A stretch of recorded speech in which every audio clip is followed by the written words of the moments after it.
네, 오늘도 하루의 일과를 마치시고 피곤하지만 또 분주하지만 그럼에도 불구하고 예배의 자리를, 은혜의 자리를 찾으신 우리 모든 성도님들에게 하나님의 귀한 은혜와 축복이 함께 하시기를 축원합니다. 오늘은 6월의 마지막 날입니다. 전반기의 마지막 날이기도 하죠. 운동 경기로 치면 이제 전반전이 끝난 것과 같을 텐데요. 여러분들의 2021년 전반전 성적은 어떠세요?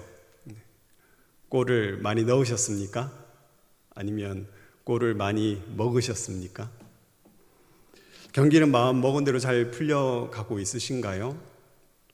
또는 어떤 분들은 점수를 많이 내어서 경기를, 전반전을 잘 치르신 분들도 계실 거고, 또 어떤 분들은 점수를 많이 먹어서 전반전을 좀 마음대로 풀어가지 못한 분들도 계실 텐데, 그러나 잘 풀린다고 교만하지 말고 또 잘 안 풀린다고 너무 속상해하지도 않으셨으면 좋겠습니다. 이제 겨우 전반전이 끝난 것이니까요, 우리에게는 후반전이 남아 있습니다. 더 나은 후반전을 치르려면 전반전을 잘 돌아보고 복기를 잘 해야 하고요, 그리고 작전을 잘 세우고 잘 수행해야 할 겁니다. 우리 그리스도인들에게 작전은 한 가지밖에 없어요. 하나님의 다스림대로 살아가는 것. 그것이 우리의 유일하고도 확실한 작전인 줄로 압니다. 오늘 우리에게 주시는 하나님의 말씀을 통해서 하나님께서 우리에게 원하시는 것이 무엇인지를 우리가 다시 한 번 더 확인하고 남은 2021년 후반전을 주님의 은혜 안에서 승리로 마감하실 수 있는 여러분들이 다 되시기를 바랍니다. 오늘 우리가 보고 있는 이 호세아는 북이스라엘의 중흥을 이끌었던 여로보암 2세의 통치기로부터 북이스라엘이 아수르에게 멸망당할 때까지 활동했던 선지자로 우리에게 알려져 있습니다. 호세아 선지자는 독특한 방법으로 하나님의 말씀을 대언했는데, 음란한 여인 고멜과의 결혼 생활을 통해서 이스라엘의 영적인 음란을 고발했고, 음란한 여인을 용서하고 다시 받아들임으로써 영적인 음란을 저지른 이스라엘이지만 신실한 사랑으로 용서하시고 함께 하시는 하나님의 사랑을 보여주었습니다. 음란한 여인 고멜이 저질렀던 음행은 이스라엘의 영적인 타락을 상징합니다. 음란한 여인 고멜의 영적인 음행은 수없이 반복되었습니다. 그녀의 음행을 막기 위해서 호세아는 가시로 길을 막고 담을 쌓아야 할 정도였다, 성경이 기록하고 있습니다. 이것은 이스라엘이 당시에 얼마나 영적인 음란에 탐닉하고 있었는지를 우리에게 적나라하게 보여주는 것이라고 할 수 있겠습니다. 그리고 호세아서에는 이스라엘의 영적인 음란을 상징하는 또 한 가지의 개념을 볼 수 있는데, 그것은 애굽에 대한 이스라엘의 태도입니다. 호세아 선지자는 본서에서 애굽이라는 단어를 13번 반복하게 되는데요, 호세아서에서 언급되는 애굽은 크게 두 가지 의미로 쓰여집니다. 첫 번째는 이스라엘이 종살이를 했던 나라 애굽을 상징합니다. 애굽은 하나님께서 약속하신 젖과 꿀이 흐르는 땅 가나안과 대비되어서 하나님의 통치와 은혜의 정반대편에 있었던 개념으로서 이스라엘을 구속하고 억눌리게 하고 자유롭지 않게 만들었던 그런 힘들을 상징하는 것이 애굽이 가지고 있는 첫 번째 의미가 됩니다. 그리고 두 번째 애굽이 가지는 의미는 강대국으로서, 하나의 나라로서 하나님 이외의 대안으로서의 애굽을 상징하고 있습니다. 이스라엘의 역사를 살펴보면 아수르와 같은 강대국에 의해서 정치적인 긴장이 생길 때면 이스라엘은 종종 애굽을 대안으로 생각하기도 했습니다. 하지만 하나님께서는 그런 생각을 기쁘게 생각하지 않으셨죠. 그래서 이사야 선지자는 이렇게 경고한 적이 있습니다. 이사야 31장 1절 말씀인데요, 도움을 구하러 애굽으로 내려가는 자들은 화 있을진저 그들은 말을 의지하며 병거의 많음과 마병의 심히 강함을 의지하고 이스라엘의 거룩하신 이를 앙모하지 아니하며 여호와를 구하지 아니하나니. 하나님이 아닌 마병이 많고 병거가 많았던 그 애굽을 대안으로 생각하는 것은 호세아서의 주요 주제인 음란, 영적인 음란과 유사한 개념이라고 볼 수 있습니다. 애굽에 대한 이러한 개념을 가지고 오늘 우리 본문 말씀을 한번 보셨으면 좋겠어요. 오늘 본문 1절 말씀은 이렇게 시작합니다. 이스라엘이 어렸을 때에 내가 사랑하여 내 아들을 애굽에서 불러냈거늘. 하나님께서 사랑하는 아들과 같은 이스라엘을 애굽에서 인도해 내셨다라고 말씀하고 계십니다. 하나님께서는 430년간 애굽에 종살이를 하던 이스라엘의 고통과 탄식으로 인한 부르짖음을 들으시고 그들을 인도하여 내셨습니다. 하지만 하나님의 그런 은혜에도 불구하고 출애굽하여 약속의 땅에 정착하게 된 이스라엘은 마치 고멜이 반복하여 음란을 저지른 것처럼 하나님을 멀리하고 바알들에게 제사하며 새겨 만든 우상 앞에서 분향하는 예배드리는 영적인 음란을 저질렀습니다. 이런 영적인 음행은 이스라엘의 역사를 보면 계속해서 되풀이되는 것을 우리가 보게 됩니다. 그런 이스라엘이 하나님께로 되돌아가기를 거부하고 선택한 것이 바로 애굽이었어요. 오늘 본문의 5절 말씀은 그런 이스라엘에 대한 하나님의 안타까운 마음이 표현되어 있는데 저희 개역 개정판으로 보니까 말씀이 조금 애매한 듯해서 제가 공동 번역으로 말씀을 준비해 봤습니다. 이런 뜻이에요. 이 백성은 나를 저버리고 이집트로 되돌아가려 하지만 결국 아시리아의 지배 아래 들리라. 이 백성 이스라엘이 나 하나님을 저버리고 이집트, 애굽으로 되돌아가려고 한다.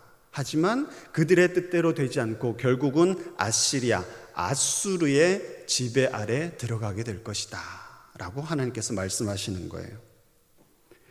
이스라엘은 애굽에서 자신들을 인도하여 내신 하나님을 저버리고 애굽으로 돌아가기를 원했다는 거예요. 이것은 출애굽을 통해 구원을 베푸신 하나님의 은혜를 저버리는 것이며 하나님 외에 다른 대안을 만들므로써 하나님을 배교하는 영적인 음란을 저지른 거예요. 이스라엘의 출애굽을 한번 기억해 보십시오.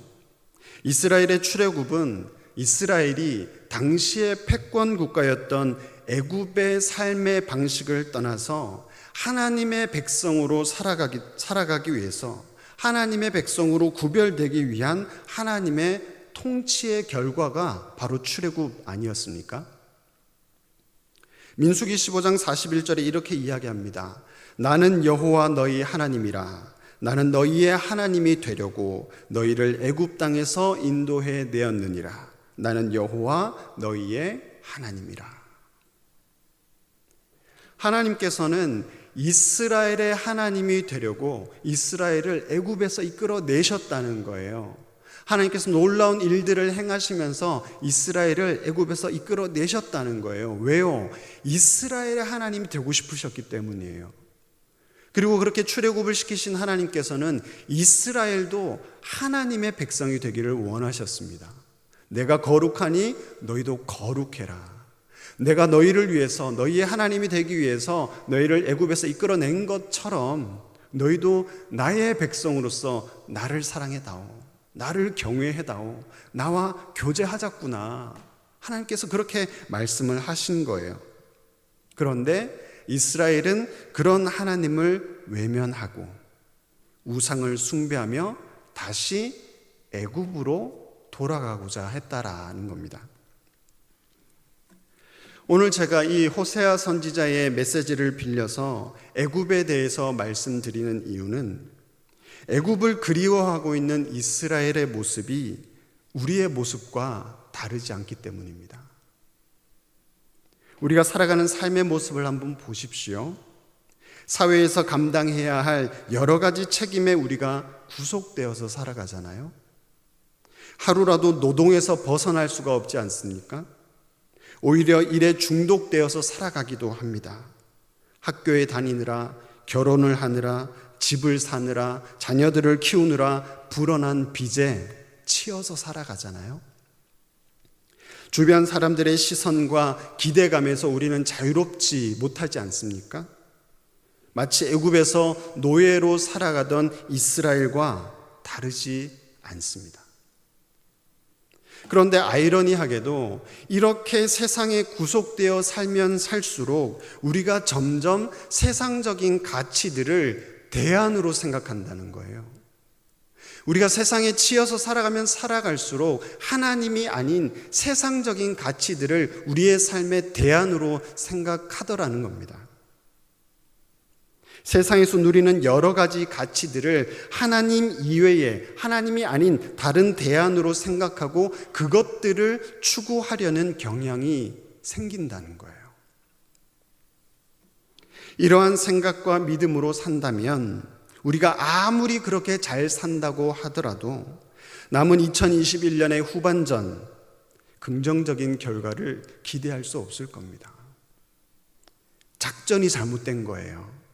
우리에게는 새로운 작전이 필요합니다.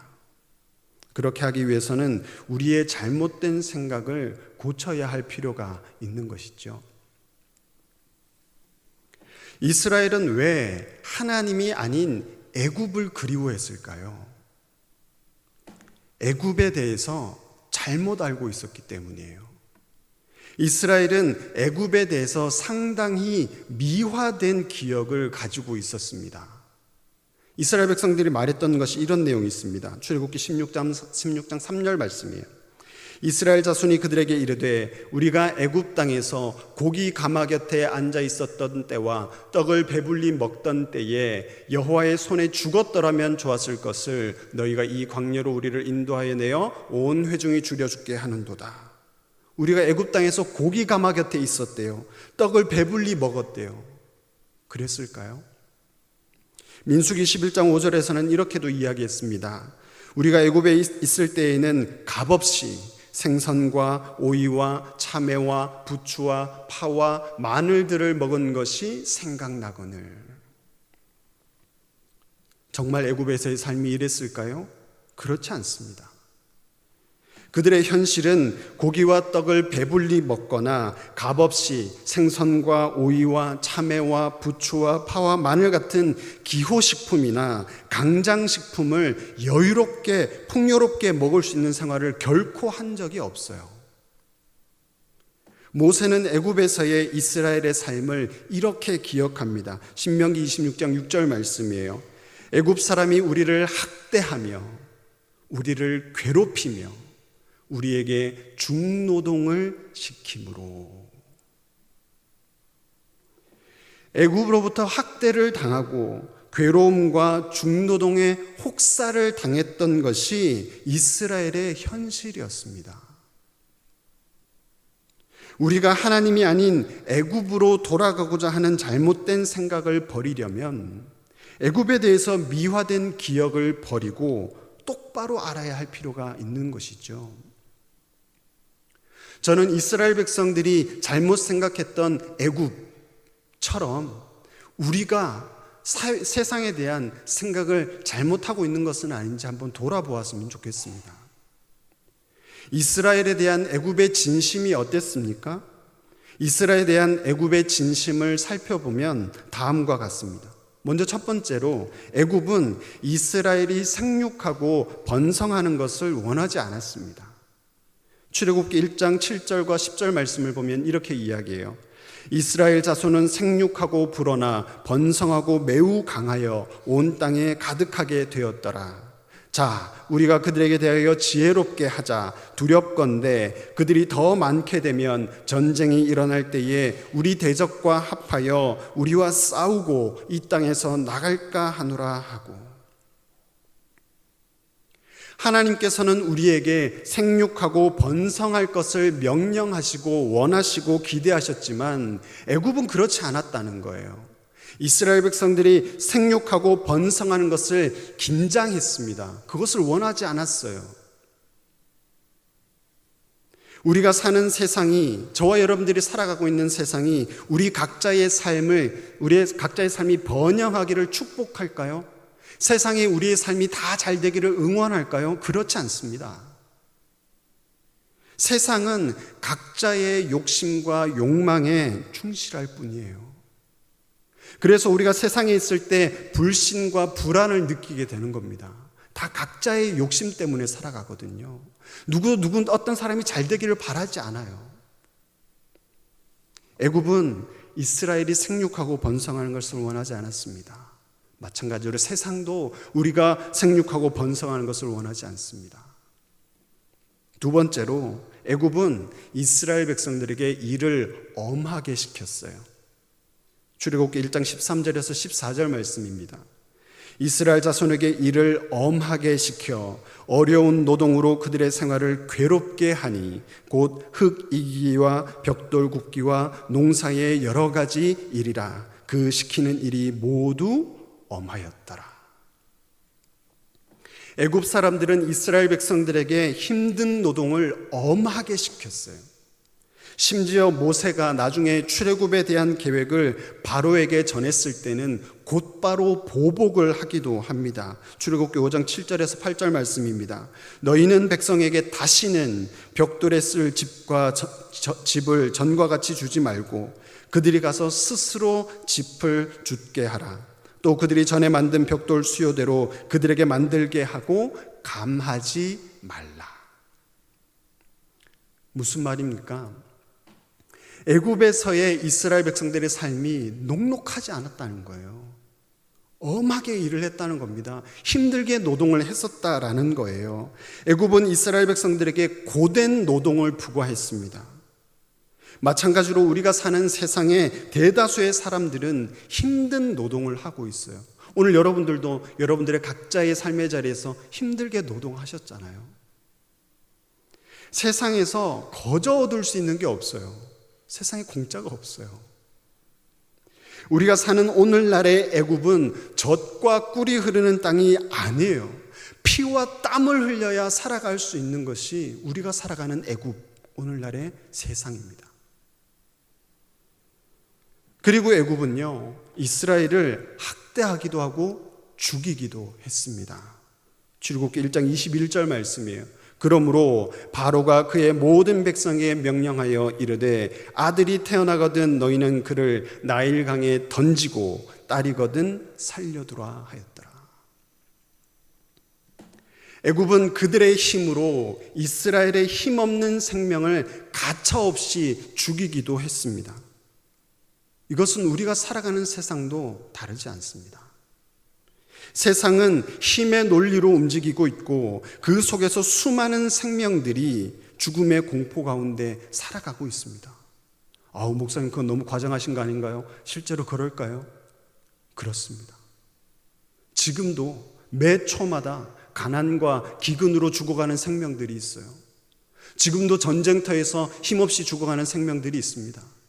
그렇지 않더라도 우리의 삶에서는 여전히 갑과 을의 관계에서 힘없이 억눌려 있거나 매일매일 자기가 죽어가는 경험을 하는 사람들이 있다는 거예요. 예전에 크게 유행했던 미생이라고 하는 드라마에는 이런 현실을 말했던 유명한 대사가 있습니다. 회사를 명퇴한 선배가 후배에게 말해요. 회사가 전쟁터라면 밖은 지옥이야. 애굽은 천국이 아니었습니다. 지옥이었어요. 그리고 애굽은 이스라엘을 속였습니다. 하나님께서 애굽에 10가지의 재앙을 내리실 때에 바로는 때때로 무서워 떨면서 이스라엘의 출애굽을 약속하기도 했습니다. 하지만 결국 마지막 장자의 죽음이 임할 때까지 바로는 자신이 했던 약속을 몇 번이나 번복하며 하나님과 이스라엘을 속였어요. 우리가 살아가는 세상은 진실하지 않습니다. 온갖 거짓과 속임이 가득합니다. 성경을 통해서 살펴본 애굽의 진면목이 이렇습니다. 이런 애굽의 실체를 제대로 안다면 이스라엘이 애굽을 그리워할 이유가 하나도 없어요. 오히려 이런 애굽을 대안으로 삼기보다 사랑의 줄로 이끄시고 멍에를 벗기시며 먹이시는 하나님을 신뢰하는 것이 더 합당하지 않겠습니까? 마찬가지로 우리가 살아가는 세상을 우리가 제대로 알고 그 실체를 제대로 알고 우리가 우리 시대의 애굽을 그리워할 것이 아니라 언약에 신실하신 하나님을 신뢰하는 것이 당연하지 않을까요? 영적인 음란을 저지른 이스라엘 백성들에게 반복해서 호세아 선지자가 힘주어 강조하는 말은 하나님께로 돌아오라 하는 거예요. 우리가 잘 알고 있는 호세아 6장 1절 말씀입니다. 오라, 우리가 여호와께로 돌아가자. 여호와께서 우리를 찢으셨으나 도로 낫게 하실 것이요 우리를 치셨으나 싸매어 주실 것입니다. 하나님은 지금도 우리를 기다리고 계세요. 오늘 본문에서 하나님이 이렇게 말씀하십니다. 에브라임이여 내가 어찌 너를 놓겠느냐? 이스라엘이여 내가 어찌 너를 버리겠느냐? 내가 어찌 너를 아드마같이 놓겠느냐? 어찌 너를 스보임같이 두겠느냐? 내 마음이 내 속에서 돌이키어 나의 긍휼이 온전히 불붙듯 하도다. 내가 어떻게 너희를 버리겠어? 내가 어떻게 너희를 놓겠어? 나에게로 돌아와라. 하나님께서 말씀하고 계시는 거예요. 속된 말로 우리 하나님은 정말 속도 없죠. 끊임없이 외면당해도 한 번 사랑한 이스라엘을 사랑하기를 멈추지 않으시는 거예요. 이스라엘을 사랑하시는 하나님은 마찬가지로 우리를 사랑하시는 하나님이신 줄을 믿으시기 바랍니다. 그렇기 때문에 우리는 하나님께로 돌아가야 돼요. 애굽으로 세상으로 돌아갈 것이 아니라 하나님께로 돌아가야 합니다. 하나님께로 돌아가기 위해서 우리에게는 다시 한번 출애굽이 필요합니다. 호세아가 음란한 여인 고멜과 다시 사랑을 시작하는 곳이 어딘지 아세요?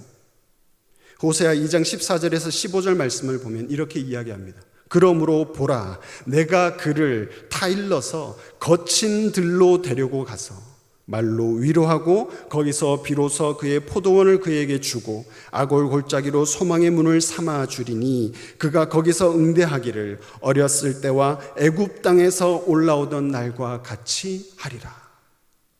내가 그를 거친 들로 데리고 가서, 여기서 말하는 거친 들은 미드바르 광야를 말합니다. 이 광야는 출애굽한 이스라엘 백성들이 40년 동안 훈련받고 하나님과 교제했던 광야예요. 무슨 말입니까? 출애굽을 해야 하나님과의 사랑이 다시 시작된다는 거예요. 출애굽을 해야 하나님을 만나고 하나님의 은혜를 경험하고 하나님과 사랑의 교제를 할 수 있다는 거예요. 애굽이 더 이상 우리의 대안이 아닌 것을 깨닫고 출애굽을 해야 온전히 하나님을 사랑할 수 있다는 겁니다. 출애굽한 이후에 이스라엘의 삶이 꽃길은 아니었어요. 때로는 목이 마르기도 했고 배가 고프기도 했고 만나라는 어쩌면 초라한 음식으로 연명하는 삶이기도 했습니다. 그리고 하나님의 말씀에 불순종할 때는 징계를 받기도 했어요. 하지만 광야에는 하나님께서 함께 하셨습니다. 광야는 하나님께서 함께 하시는 공간이었습니다. 하나님의 사랑과 은혜가 있었어요. 그리고 그 길은 결국 약속의 땅으로 가는 길이었습니다. 여러분 기억하십시오. 광야는 출애굽한 사람들을 위한 공간이에요. 다른 대안을 생각하려 하지 말고 광야에서 도우시는 하나님을 신뢰하실 수 있기를 바랍니다.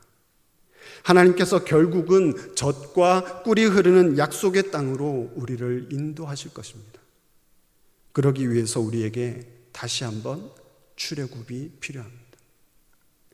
전반기를 마무리하고 새로운 후반기를 맞이하는 우리 모두가 다시 한번 출애굽을 결단하며 나아감을 통해서 하나님의 풍성한 은혜와 사랑 가운데 살아가실 수 있는 우리 모두가 되기를 주님의 이름으로 축원합니다. 기도하겠습니다. 하나님, 지난 6개월 동안도 하나님의 은혜 가운데 살아갈 수 있도록 인도하여 주셔서 감사합니다. 코로나19로 인해서 기나긴 터널을 지나는 것 같은 어두움 속에서도 우리가 여기까지 올 수 있었던 것은 우리를 사랑하셔서 애굽으로부터 구원하시는 하나님을 믿기 때문입니다. 때로 우리는 눈앞에 있는 일들을 염려하거나 뜻대로 되지 않는 일들로 인해 영적인 음행을 저지르기도 하고 하나님이 아닌 다른 대안으로서 애굽으로 돌아가려는 어리석은 생각을 하기도 했습니다. 우리의 연약하고 무지함을 용서하여 주시고 이제 우리가 온전히 여호와 하나님께로 돌아가게 하옵소서. 우리가 기대하는 애굽과 같은 세상을 떠나 하나님이 먹이시고 인도하시는 광야로 나가게 하시고 그 속에서 우리를 선하게 인도하셔서 약속의 땅으로 나아가게 하여 주시옵소서. 남은 후반기도 하나님의 은혜 가운데 살아가기를 소망합니다.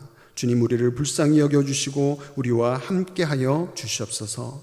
도우실 하나님을 믿으며 예수님의 이름으로 기도드립니다. 아멘.